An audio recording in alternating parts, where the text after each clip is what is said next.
തിരുത്തേണ്ടത് പാർട്ടിയാണെന്ന് ജനവിധി എഴുതി കഴിഞ്ഞിരിക്കുന്നു. അതാണ് ഏറ്റവും പ്രധാനപ്പെട്ട കാര്യം.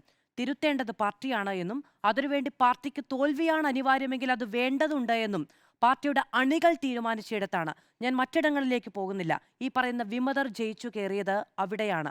ആ തീരുമാനത്തിൻ പേരിലാണ് എന്നതോർക്കണം ഈ പറയുന്ന പ്രസ്താവനകൾ നടത്തുമ്പോഴെന്നാണ്. പാർട്ടി രണ്ടു തട്ടിൽ ഈ വിഷയത്തിൽ ആയിരിക്കുന്നു. എം വി ജയരാജൻ കേരളത്തിലെ ഏറ്റവും മുതിർന്ന ഒരു നേതാവാണ്. അദ്ദേഹം പാർട്ടി സെക്രട്ടറി അല്ല എന്നതേയുള്ളൂ. കേരളത്തിലെ ഏറ്റവും മുതിർന്ന CPM നേതാവാണ്. അതിനോടൊപ്പം ഈ കഴിഞ്ഞ വിവാദ വിഷയങ്ങളിലൊക്കെ പ്രതികരിക്കാൻ കണ്ണൂരിൽ നിന്ന് ഏൽപ്പിച്ചത് ആരെയാണ്?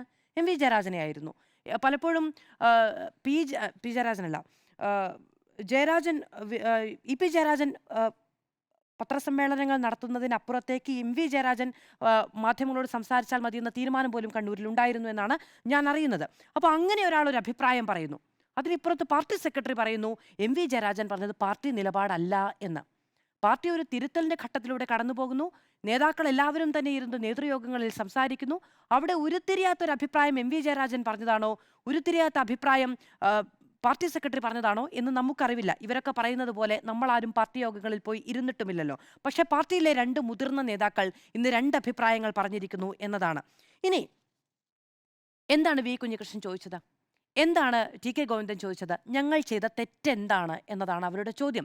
കാരണം അവർ തെറ്റു തിരുത്തി വന്നാൽ സ്വീകരിക്കാം എന്നുള്ളതായിരുന്നല്ലോ എം വി ജയരാജന്റെയും പ്രതികരണം എന്ന് പറയുന്നത്. എന്തു തെറ്റാണ് അവർ ചെയ്തത് എന്നാണ് അവർ ചോദിക്കുന്നത്.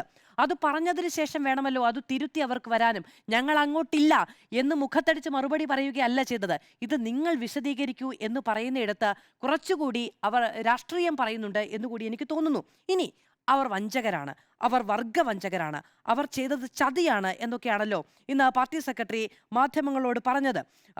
അവർ UDFന്റെ ഭാഗമായി മത്സരിച്ചവരാണ് എന്നതുകൂടി പറയുന്നു. വിമതർ വഞ്ചകർ തന്നെ, അവർ പാർട്ടിയെ വഞ്ചിച്ചു, വർഗവഞ്ചനയാണ്, ചതിയാണ്, അത് കൃത്യമായി പാർട്ടി ചൂണ്ടിക്കാണിച്ചിട്ടുണ്ട് എന്ന് പേരെടുത്ത് വിമർശിച്ചതിന് ശേഷമാണ് എം വി ജയരാജൻ പറഞ്ഞത് പാർട്ടി നിലപാടല്ല എന്ന് പാർട്ടി സെക്രട്ടറി പറയുകയും ചെയ്തത്. സർ, അവർ വർഗവഞ്ചകരാണ്. അവർക്ക് വോട്ട് ചെയ്തവരാരാണ്? വർഗവഞ്ചകർക്ക് വോട്ട് ചെയ്ത പാർട്ടിയുടെ കേഡർ സ്വഭാവമുള്ള അണികൾ ഏത് ഗണത്തിലാണ് അവരവരെ പെടുത്തുക? അതാണ് ഞാൻ ആദ്യം പറഞ്ഞത്. അവർ ശരിയാണ് എന്ന് തോന്നിയത് കൊണ്ടല്ല, നിങ്ങൾ തെറ്റാണെന്ന് തോന്നിയത് കൊണ്ടാണ്. പാർട്ടിക്ക് തിരുത്താനൊരു തോൽവിയാണ് അനിവാര്യമെങ്കിൽ അത് ചെയ്യേണ്ടതുണ്ട് എന്ന് പാർട്ടി അണികൾ തീരുമാനിച്ചിടത്താണ് അവരവിടെ തോറ്റുപോയത്. തളിപ്പറമ്പിലും പയ്യന്നൂരിലും തോറ്റത് അങ്ങനെ തന്നെയാണ്. അപ്പോൾ ആ വർഗവഞ്ചകർക്ക് വോട്ട് ചെയ്ത അണികളെ നിങ്ങൾ ഏത് പട്ടികയിൽ കൊണ്ടുപോയി നിർത്തും? അവർ പാർട്ടിക്ക് വിരുദ്ധമായി വോട്ട് ചെയ്തവരാണല്ലോ. അത് പാർട്ടി വോട്ടുകളാണല്ലോ. പാർട്ടി വോട്ടുകൾ മറിച്ചു കുത്താൻ തീരുമാനിച്ച അണികളെ നിങ്ങൾ ഏത് പട്ടികയിൽ കൊണ്ടു നിർത്തും?